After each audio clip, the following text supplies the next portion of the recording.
than the older generation. And therefore, you must insist on two things. One, those you have entrusted with responsibility must be accountable to you. They make no mistake. We are not saying we excuse mediocrity, corruption, and bad behavior in leadership.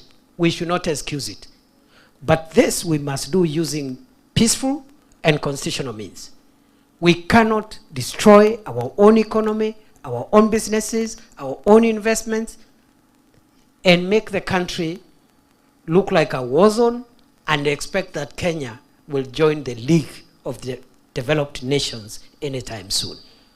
So I want to leave that matter there, but I really hope I have persuaded you that you must ask questions, all questions, and nobody should be exempted from being questioned, depending on their responsibilities, including the speaker here today. I am not exempted. I should be asked questions. As Deputy President of Kenya, what are you doing? What is the President doing? Isn't it?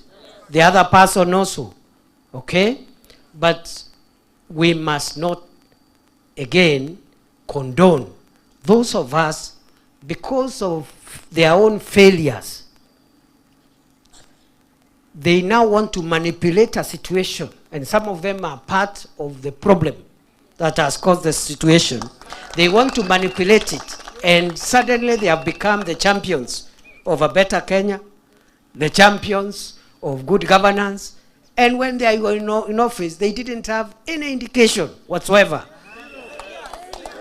that they respect good governance. Is that not true? Is that not true? So we must be very candid with each other. I see some people today pretending that now they are the best reformists. And they are certainly very clever people with very many ideas. But when they are in office, they were perpetuating dangerous, divisive, and useless ideologies that cannot help anybody. Isn't it? Yeah. And I want to face these characters. I want a face-off. I want us to go on TV and media and debate. And everybody must account for their time. Yeah. I want to debate some of these characters.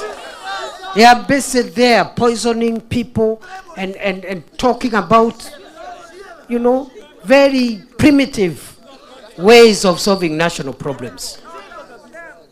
Na sisi hatujaingia public service ati sijui kutafuta nini. We are here because we believe in Kenya. We have a history. We can account for everything else we've done in the past. We can explain ourselves what we did to create a better Kenya. And the other person must also say what they have been doing. They cannot say, no. I am going to be clever now, from now henceforth. And they are saying that after they have left office. My friend, hao watu wanapiga kelele hapa, wacha kampeni ianze. Siko tu hapa 2027. Watajua hawajui, my friend. Some of the crooks making noise here, tutawatuma nyumbani one way. Na debate ikitanwa wasipotee, wakuja hapa tumenyane na hao. Comrades power. Yes, you cannot mislead people using shortcuts and cheap things and tricks, and some of these people are just crooks, nothing but just little crooks everywhere. So mimi nataka niwaambie hivi wenzangu, the second and last issue, that we as government understand the challenges our country is facing. I, as Deputy President of Kenya, I do appreciate deeply that Kenya, our country, is a country that has a lot of potential, but we still also have very, very serious difficulties, challenges.